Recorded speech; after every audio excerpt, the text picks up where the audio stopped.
Hello everyone, कैसे हैं आप सब लोग। Welcome back to ICT virtual classroom Dehradun. मैं निखिल राणा। क्लास 9th का अपना मैथ्स का टॉपिक पॉलिनोमियल्स को कंटिन्यू रखते हैं।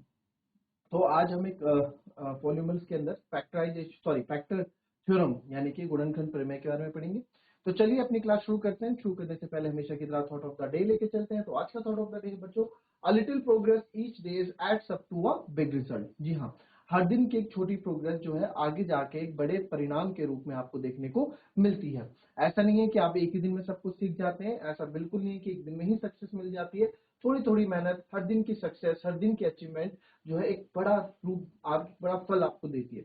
ऐसा नहीं है कि आपको ऑफिसर बनना है, आर्मी की आपको भर्ती है, आर्मी ऑफिसर बनना है तो एक दिन में ही आप दौड़ कर लोगे, नहीं। हर दिन, है ना, थोड़ा थोड़ा दौड़ोगे, थोड़ा थोड़ा आप अपना फिजिकल बनाओगे। एक ही दिन में तो फिजिकल नहीं बनेगा। तो हर दिन का रिजल्ट, आपने आज 1 किलोमीटर दौड़ा, पहले दिन आप गए तो उस दिन आपने 500 मीटर दौड़ पाया, अगले दिन थोड़ा ज्यादा हुआ, फिर एक हफ्ते बाद 1 किलोमीटर आए, फिर 2, हर दिन आपने कुछ ना कुछ प्रोग्रेस की है। तो आगे जाके प्रोग्रेस जब 5 किलोमीटर दौड़ने की बारी आएगी तो वो आपको एक अच्छे रिजल्ट के रूप में दिखेगा, है ना। ये इसमें कहने का मतलब है। यही पढ़ाई के रूप में, ये पढ़ाई में आपके स्टडीज में भी ये लागू करता है कि जो चीज अभी हम पढ़ रहे हैं जरूरी नहीं है कि उसका काम आपको तुरंत, अभी जो आपने पढ़ा वो तुरंत इसके बाद आपको काम आ जाए, नहीं।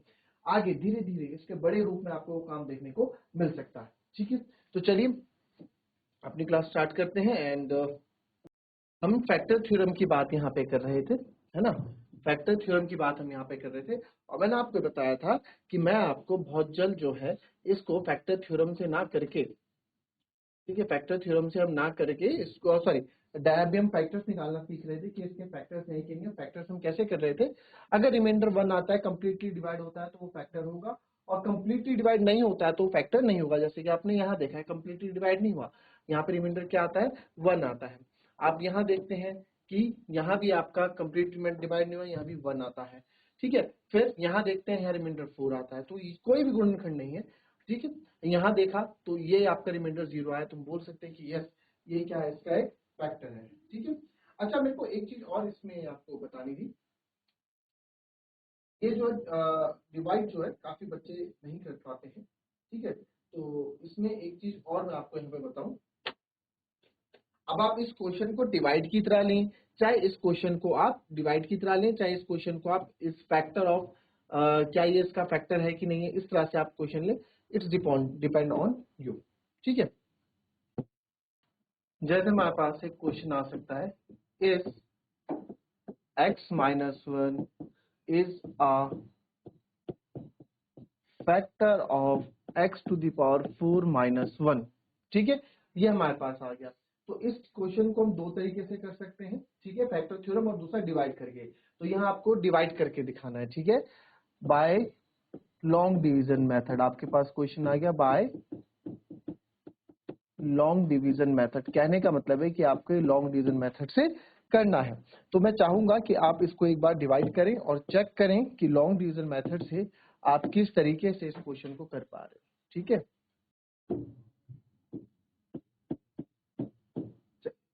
लॉन्ग डिवीजन मेथड से करके बताएंगे इसको।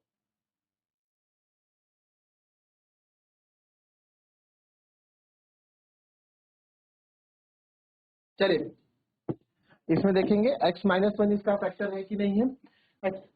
अब देखिए मैंने बोला लॉन्ग डिवीजन से देखेंगे, लॉन्ग डिवीजन से चेक करेंगे। तो मैं यहाँ पे x माइनस 1 को x to the power 4 minus 1 पे चेक करता हूँ, करेक्ट।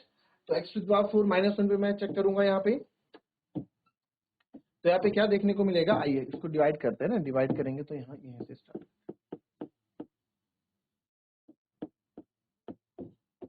तो सर x में क्या मल्टीप्लाई करें कि x टू दी पावर 4 आ जाए। आप बोलोगे सर x में आप x क्यूब की मल्टीप्लाई करो तो x to the power 4, sorry, हाँ, एक्स क्यूब की मल्टीप्लाई करेंगे तो एक्स की पावर 4 आ जाएगा। और यहाँ पे आप देखेंगे अब ये -1 इंटू एक्स क्यूब भी है तो माइनस का एक्स क्यूब भी आएगा। ठीक है, ये वाले क्वेश्चन में काफी बच्चे गलती करते हैं लॉन्ग डिवीजन में, तो इसलिए भी इसको बताया जा रहा है। ठीक है, इसलिए भी इसको बताया जा रहा है। माइनस हो गया, ये प्लस हो गया और ये कैंसिल। ठीक है, अब ये क्या बन गया, अब ये प्लस का एक्स क्यूब बन गया, तो प्लस का एक्स क्यूब -1 रखेंगे।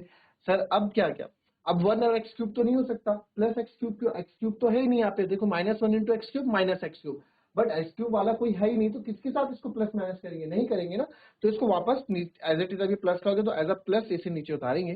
तो एक्स इनमें क्या मल्टीप्लाई करूँ, आप बोलोगे सर प्लस का एक्स स्क्वायर मल्टीप्लाई कर दो तो आपको एक्स क्यूब मिल जाएगा। माइनस प्लस माइनस, और यहाँ पे आप एक्स स्क्वायर नहीं तो आप अलग से एक्स स्क्वायर लिख सकते हैं, या एक्स स्क्वायर एक्स क्यूब में ये भी यहाँ भी मैं अलग से लिख सकता था। ठीक है, आपको पता है साइन चेंज होंगे, माइनस और ये प्लस, ये इसके 1 के नीचे कुछ नहीं तो वहां कुछ नहीं करना है, यहाँ पे है तो यहीं पे आप करेंगे तो बचेगा क्या मेरे पास एक्स स्क्वायर माइनस 1। तो सर एक्स में क्या मल्टीप्लाई करूँ कि एक्स स्क्वायर आ जाए, तो आप बोलोगे सर एक्स में आपको ना एक्स की मल्टीप्लाई करनी पड़ेगी तो आपको एक्स स्क्वायर मिल जाएगा। -1 माइनस प्लस माइनस एक्स आपको इधर देखने को मिल ही जाएगा, फिर आप देखेंगे माइनस और ये हो जाएगा प्लस, ये तो आपका कैंसिल आउट हो गया। अभी माइनस क्या बन चुका है, प्लस बन चुका है, तो यहाँ आपको बचेगा x माइनस 1, और यहाँ भी x माइनस 1, तो x में क्या मल्टीप्लाई करोगे, 1 मल्टीप्लाई करोगे तो x माइनस प्लस माइनस 1, और यहाँ पे आप देख रहे हो ये माइनस ये प्लस पूरा ही कैंसिल, रिमाइंडर 0। तो जब रिमाइंडर 0 हो गया, जब कोई चीज कंप्लीटली डिवाइड हो जाती है तो हम कहते हैं कि यस ये क्या है, इसका फैक्टर है ना, तो हम कह सकते हैं कि यस आपका ये चीज आपकी क्या है, इसकी फैक्टर है। क्लियर, ये बात आई समझ में। तो यहाँ पे ये चीज तो मैं कह सकता हूँ कि ये क्या है, इसका फैक्टर है। ठीक है, ये क्या है, इसका फैक्टर है, x माइनस 1 इसका फैक्टर है। क्यों, क्योंकि रिमाइंडर क्या आया है, बिकॉज रिमाइंडर इज 0, बिकॉज जो हमारा रिमाइंडर आया है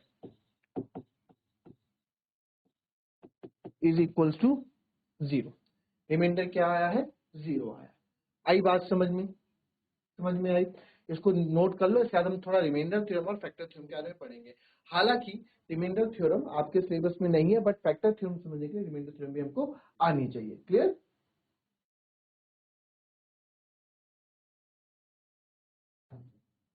चलिए अब बात करते हैं रिमाइंडर थ्योरम या फिर केशवन प्रमेय के बारे में। ठीक है, दोनों आपको हिंदी इंग्लिश दोनों में आपको मैं यहाँ पे चीजें समझाऊंगा और चीजें बताऊंगा।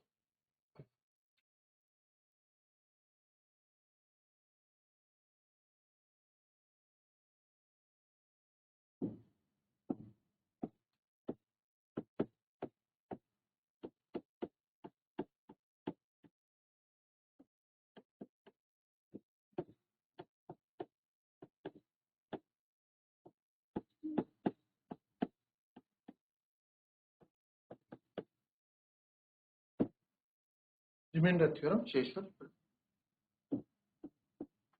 Late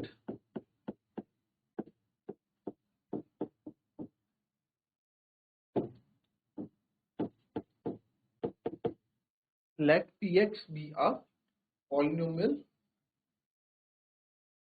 of degree greater than or equal to 1, या ग्रेटर देन 0 और या फिर equal to 1, and let a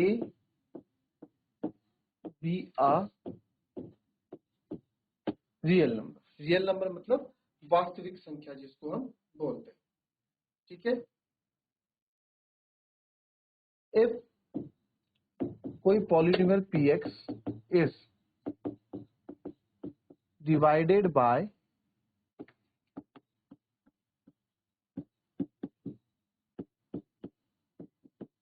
linear polynomial, ठीक है, लीनियर पॉलिनोमियल से डिवाइड होना चाहिए, linear polynomial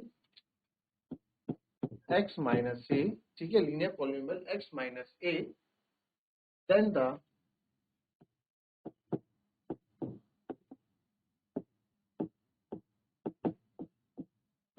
reminder is pa।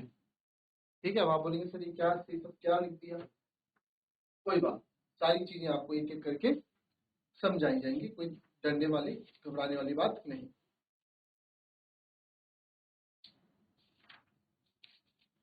तो शेषफल प्रमेय में आप देखें,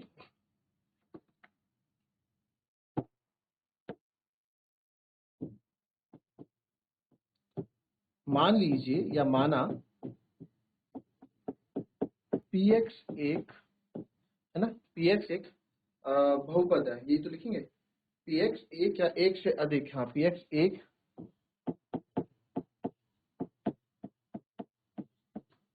एक से अधिक घात वाला एक बहुपद है।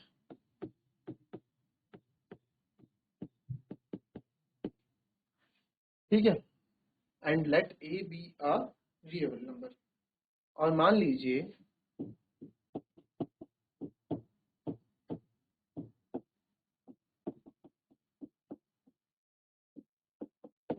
ए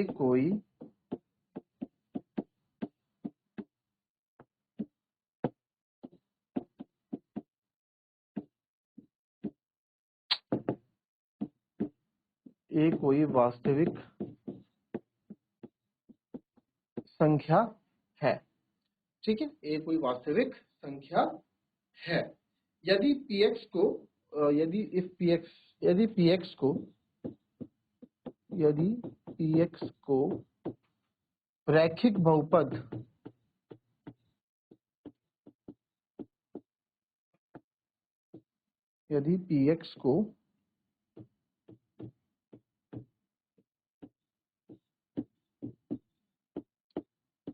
रैखिक बहुपद x माइनस ए ना, रैखिक लीनियर पॉलिनोमियल है x माइनस ए,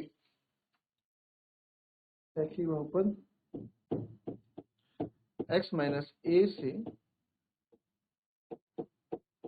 भाग दिया जाए तो शेषफल PA होगा। ठीक है, कॉपी करो जरा इसको, फिर आपको एक एक चीज इसमें मैं समझाऊं।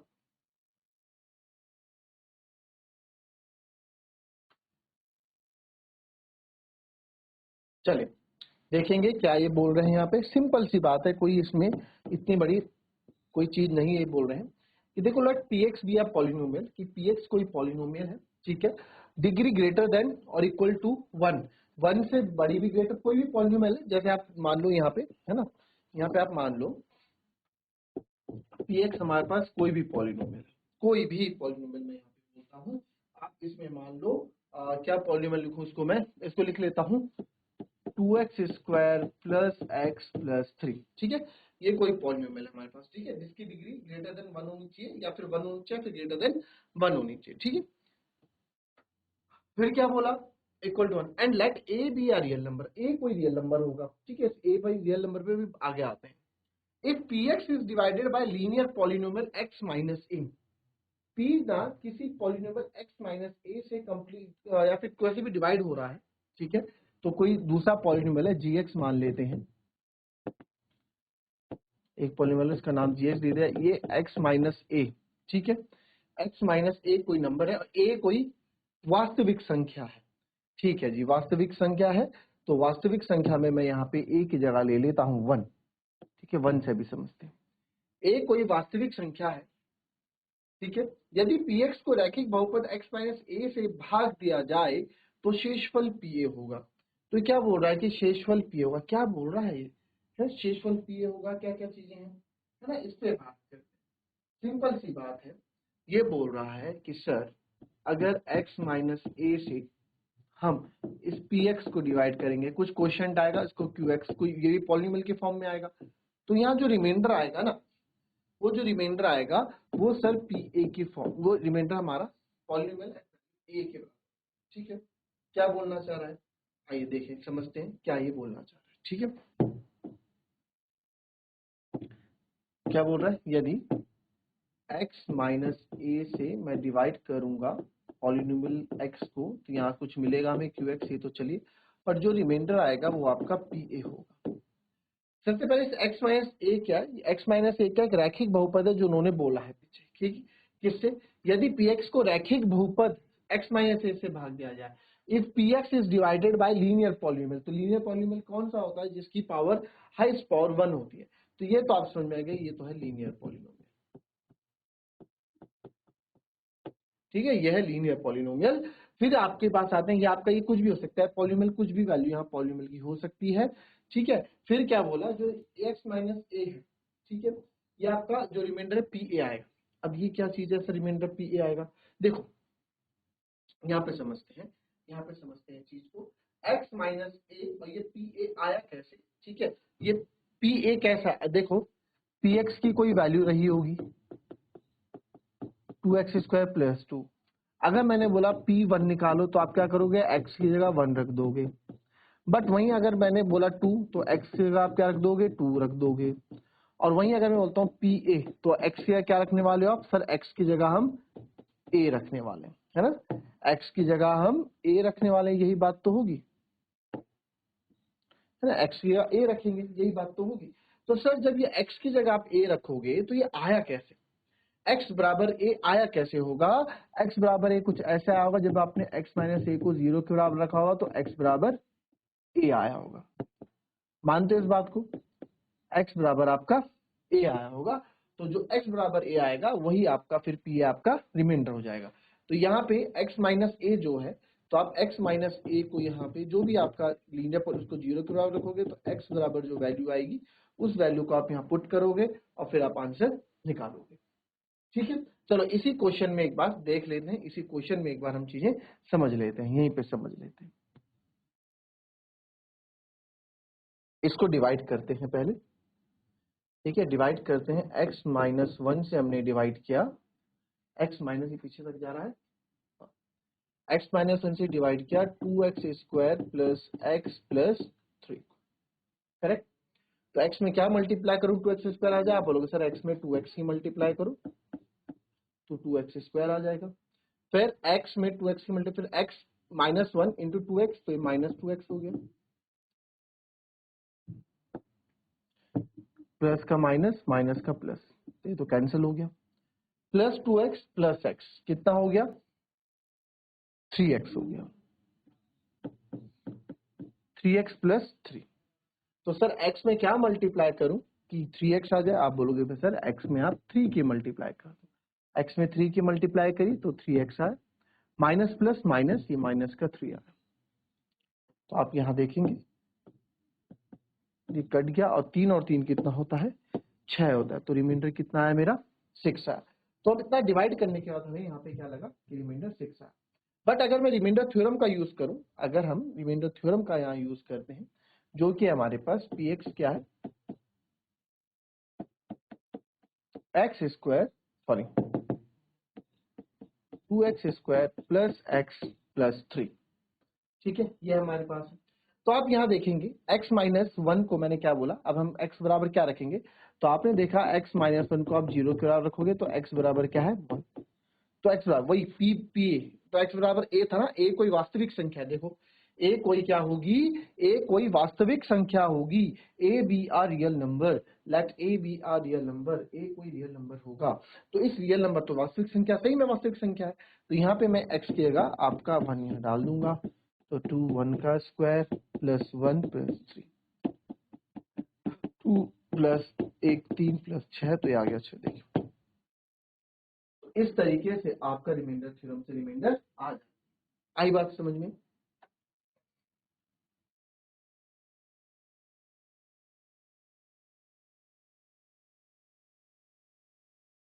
ठीक है। तो ये तो था आपका रिमाइंडर थ्योरम। अब बात करेंगे हम फैक्टर थ्योरम में, कल की क्लास में फैक्टर थ्योरम के बारे में हम बात करेंगे। आज रिमाइंडर थ्योरम की बात की कि रिमाइंडर थ्योरम हालांकि आपके सिलेबस में नहीं था, पर फैक्टर थ्योरम जानने के लिए हमें थोड़ा बहुत रिमाइंडर थ्योरम आनी चाहिए, इसलिए रिमाइंडर थ्योरम आपको पढ़ाइए। तो रिमाइंडर थ्योरम सिंपल सी बात है, रिमाइंडर थ्योरम ये इन्होंने इतना बड़ा लिखा है, पर रिमाइंडर थ्योरम अगर मैं सिंपल सी बात कहूँ तो रिमाइंडर ऑब्टेन बाय, ठीक है, the remainder obtain by dividing a polynomial px by x minus a, ठीक है। मतलब कहने का मतलब क्या है कि अगर किसी px को अगर हम x माइनस a से डिवाइड कर रहे हैं, किसी px को किसी भी मतलब पॉलिनोमियल को अगर हम x माइनस a से डिवाइड कर रहे हैं तो जो रिमाइंडर होगा ना वो रिमाइंडर pa होगा, सिंपल सी बात, इतनी सी बातें कह रहे हैं कि सर अगर कोई पॉलिनोमियल है px, इसको आप किसी रैखिक बहुपद x माइनस ए x प्लस ए किसी से भी डिवाइड कर रहे हो तो सर जो रिमाइंडर आएगा वो रिमाइंडर pa होगा, बात खत्म। इतनी सी ये बात कह रहे हैं रिमाइंडर थ्योरम की, सिंपल सी बात है, ठीक है, इतनी सी बात है। तो मिलेंगे आपसे कल की नेक्स्ट क्लास में जिसमें हम फैक्टर थ्योरम पढ़ेंगे और रिमाइंडर थ्योरम के क्वेश्चन आप घर से करके आइएगा। तो मिलते हैं आपसे कल की नेक्स्ट क्लास में, तब तक के लिए be happy, be healthy and be safe. Thank you and have a nice